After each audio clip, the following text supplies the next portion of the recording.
Welcome to the Antique Trader, and I'm Sharon Tavares, your host. And we're here with Alfred Torres. How are you today? I'm doing well, Thank you so much for being on the program.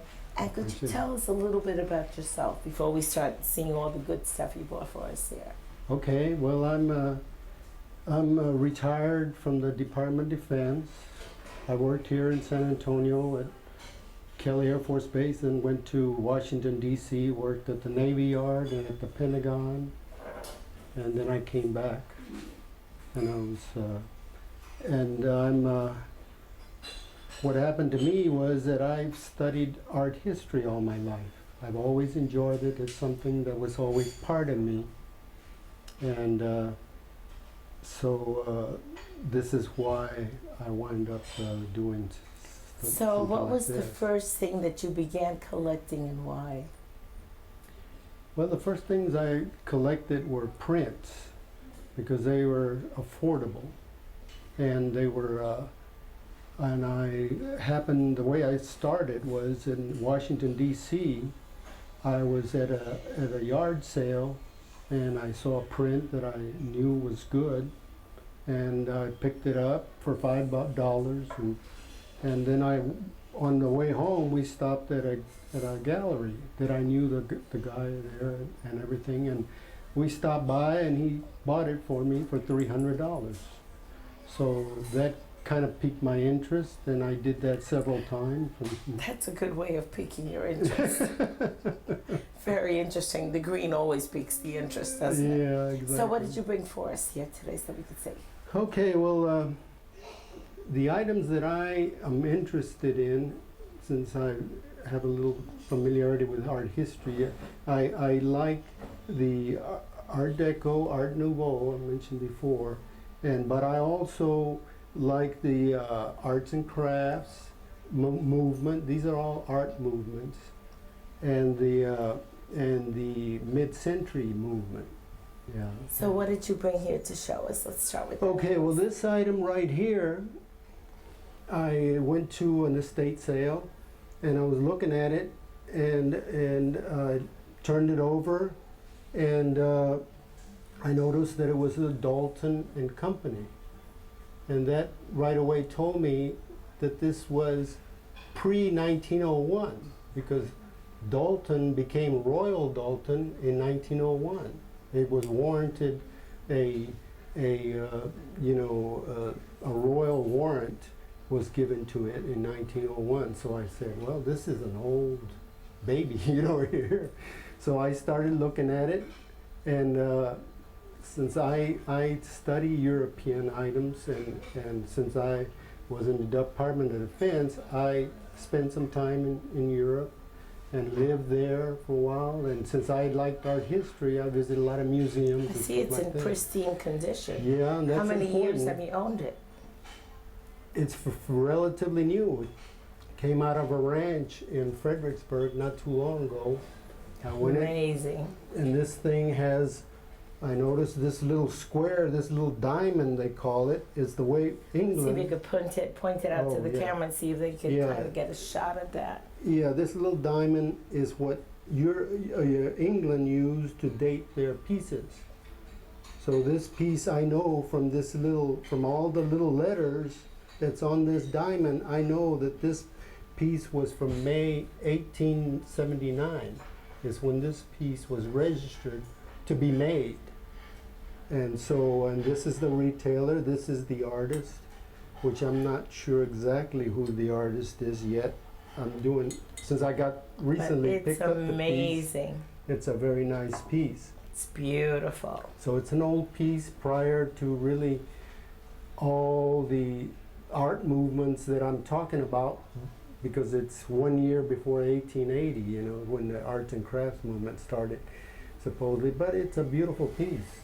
And these two pieces right here. This has to be my favorite. I love this. These two pieces are from Lotz. Lotz was the premier, started in 1840.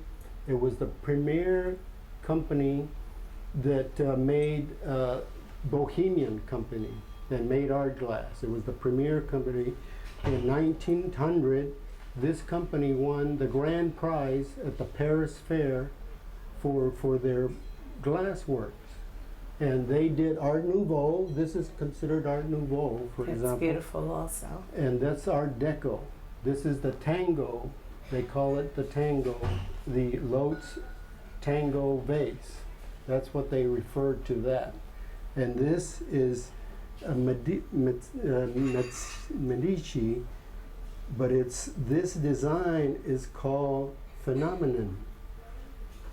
Phenomenon, actually, is the correct term. Phenomenon was the design here that they invented, and they competed with Tiffany. This design competed with Tiffany's work. It's beautiful. So this They look was- like peacocks. right. That's. I think that's what they are. Well, they have there's a similar one called Butterfly, Oh, this is The so Papillon. beautiful. but But this it's is the quite thing. heavy though. Yeah, they're I heavy. noticed that. How long have you had this? This is I've had it a month or so. These are rather recent pieces. What the kind of things I look for is this pontil has to be completely smooth, and then it has to have a little wear here. So what if For the they're night. not smooth? If they're not smooth, that tells me that it's probably not Lotz that made this item, because there's a lot of fakes, It's an a imitation lot of of fakes someone. on imitations, Some sort. and the wear has to be there, because that tells me it's got age. It's got very tiny wear, but this is not a utilitarian item. It's strictly a decorative item to show off, essentially. So it's not used every day like you would I something understand. So So you really know you are one of these people that like I say, where the history's in the heart of the collector. yeah. You really know your stuff, and it's in your heart when you pick it out. So I try let's to. go through this really quickly, Yeah. because we're going to go over to your shop and we're going to discuss a couple of other Sure. things. This piece right here was done by a guy named Ignaz Fischer, and he was a very well-known artist back in his day in the mid 1800s. He won a royal It's warrant, gorgeous. and he became von Fischer because the Austro-Hungarian royal court declared him their ceramic provider, and he's won all kinds of national awards, and this is a very hard to find item. You can This tell this particular was piece. handmade No, because it's all, these are not all handmade. everything, every flower is different. Every leaf has a different color. It is extremely exquisite.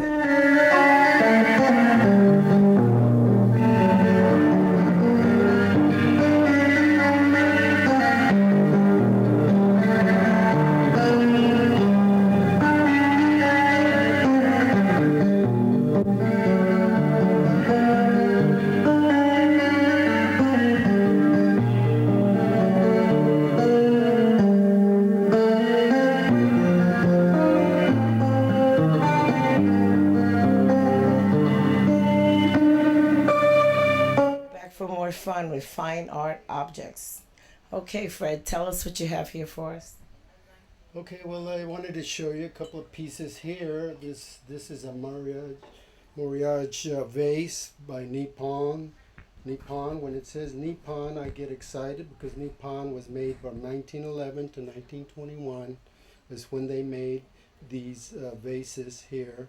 And this is a beautiful vase right here showing. Let's hold it up a little bit so they can see it. It's kind of Art Nouveau design. Art Nouveau was talking about natural things, natural objects, and this has the natural type painting on it. This is so amazing. It's 3D. When you touch it, you can actually feel the gold in there. Right. This is a beautiful piece, and Do you have a lot of those pieces? I have a few. This is another Art Nouveau piece right here. This is It's called a Royal Vienna Technique Antique. It's a squat vase, and it's got the Art Nouveau. Looks like natural forms. They're growing out of this. That's what Art Nouveau is supposed to look like. And this is from Austria, and it was made 1850 to 1899. So it's a fairly old piece also. Very, very I'm very nice. proud of this piece. This is an American piece. This is an American piece. This is passion flowers, and this thing was made by De Frias and Son, John Frias. Bring it out a little Oh bit. yeah, Okay, it's gonna take two of us to hold up. yeah. This is kind of heavy. This was done by 1851 to 1900 by De Frias and Sons. It's an Art Nouveau design again with the natural growing vines here.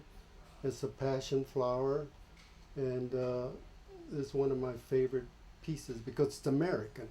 It's an American Art Nouveau piece, and they're hard to find and usually expensive. It's really terrible that we're running out of time, but you have a wonderful store.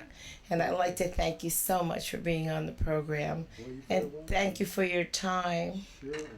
I did want to give you a little memento here. This is Costa Boda. This is one of the finest companies made in art glass. They were made in. They started in 1740, and I wanted to give you that. Thank you to so much. Thank you for Thank you visiting so us. much. I appreciate You're it. very welcome. Guess what? I got myself a high heel shoe, honey. And I'm going to keep collecting. Thank you so much for watching The Antique Trader, and I hope to see you again. Remember, art is in the heart of the collector. Thank you so much. Bye.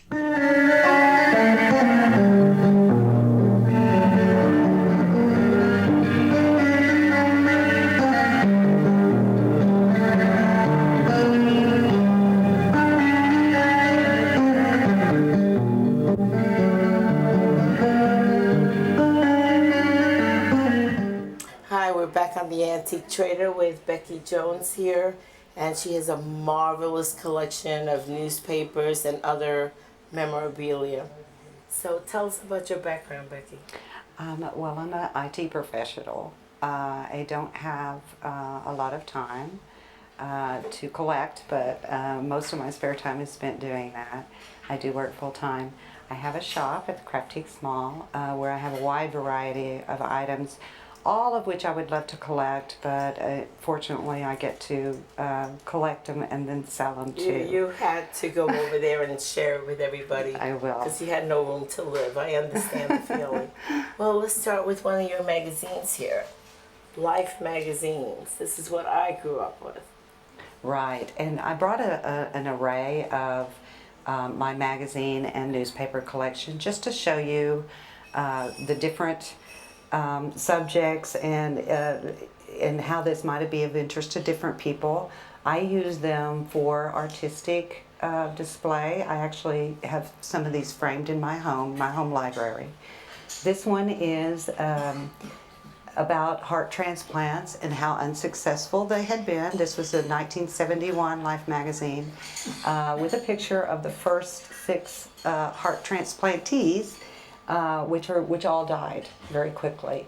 But this is very representative of where we've come since 1971. Well, remember that they used to consider Life magazine only for the elite.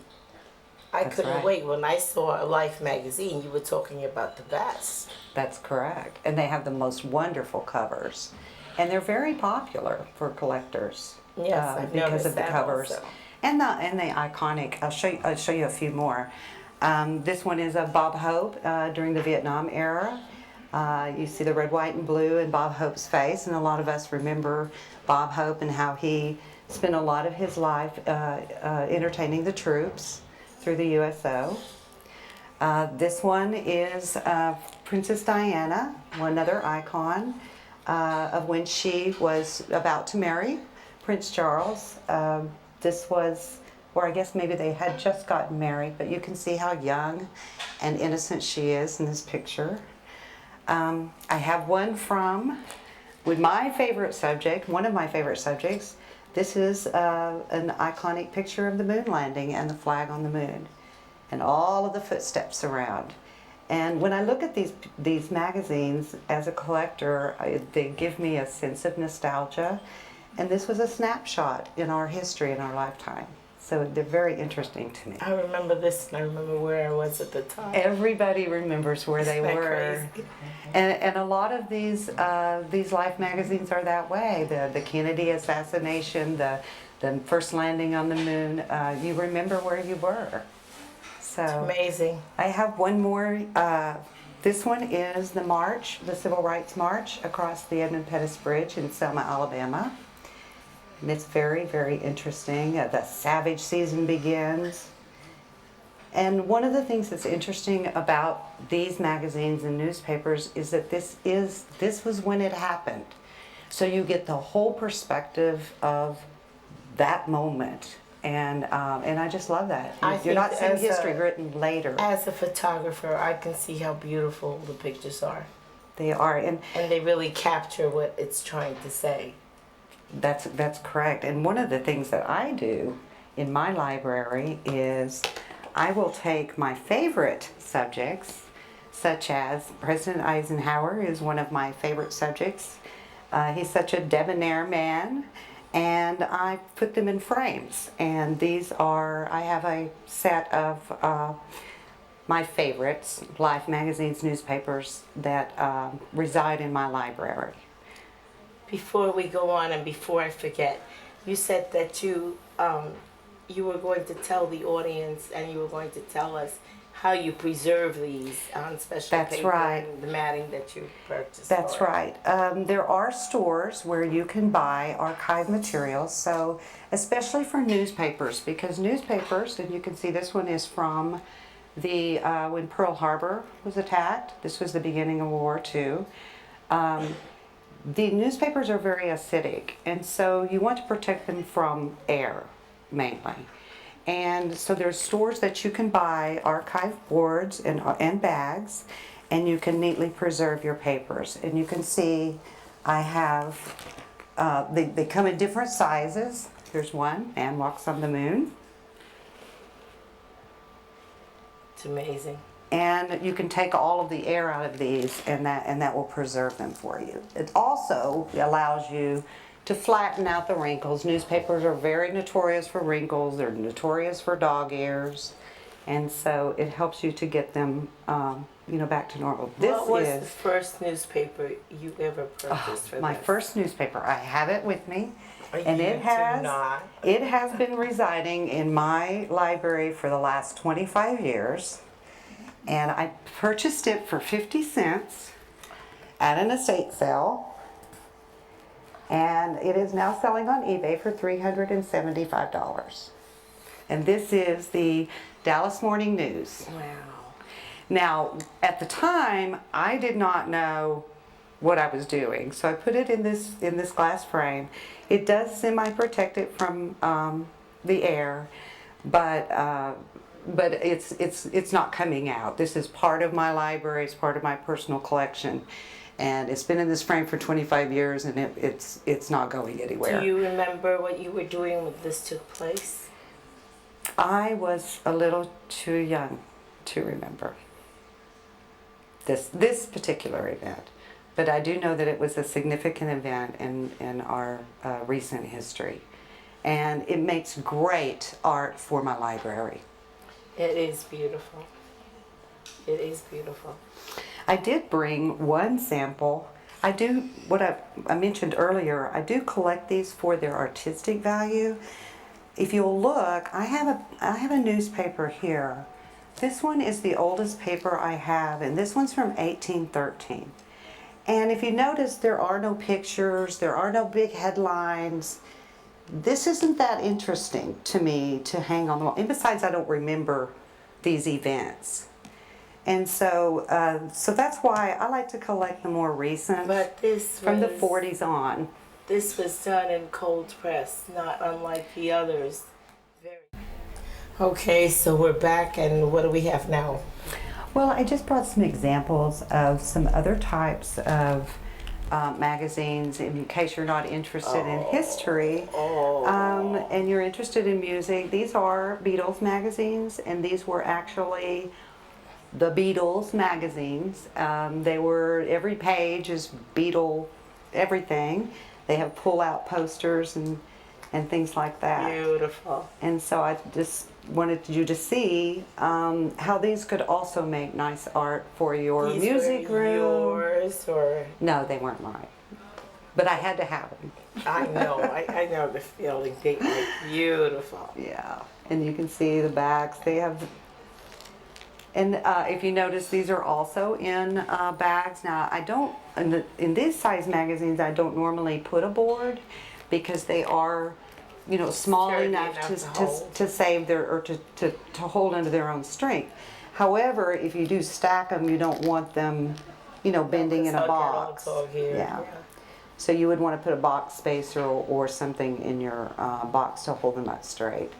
But these are also in archive bags. You can buy these bags for $100 for, you know, $12 for these small magazine you bags. actually don't get any sleep or any rest trying to keep all your stuff together, right? It is a lot of work to could tell. to put them on boards and in bags. That is a lot of work, and then to get rid of all the air. And everybody else in the house is asleep, and you're still bagging and. And it's mostly because all of the bags are different sizes, so you have to find the right size for the right piece of magazine. And of or- course, you said you archive them. You I'm put them in their proper Oh order. yes, I have them all categorized and by year and subject. So do you have index cards to follow through? No, it's all on the computer. Oh, okay. So- That's Yeah.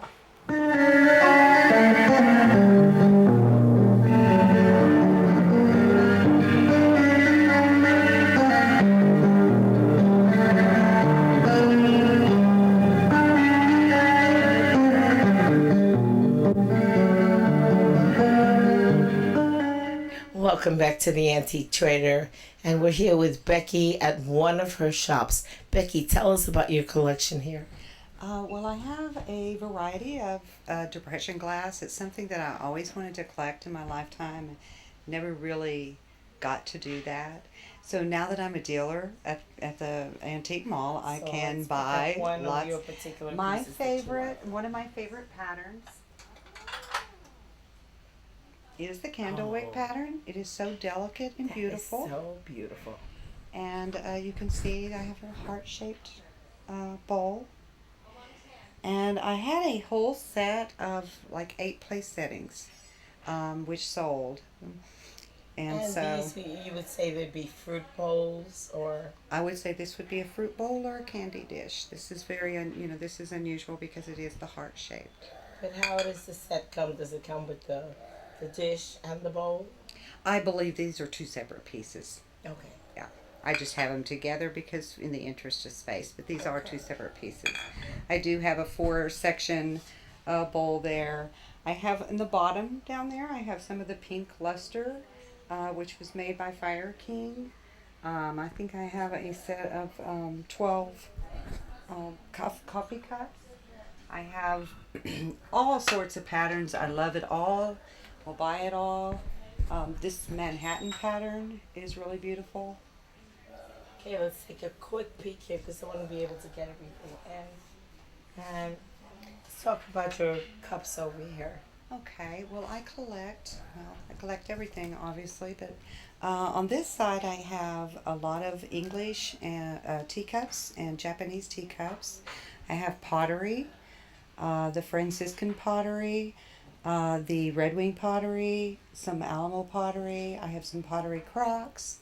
I have some vintage, a little bit of vintage kitchenwares. Below, you can't see, I have a very large McCoy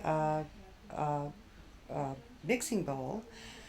So I have a various crocks and mixing bowls. Up here I have some of grinders. I do sell a lot of these, actually. and I can don't normally keep understand them. why. Yeah. I really understand. Let's take a peek over there Okay. at your other shop. 2 minutes. Okay, this is my big shop. I have a variety of items here. I don't have any shortage.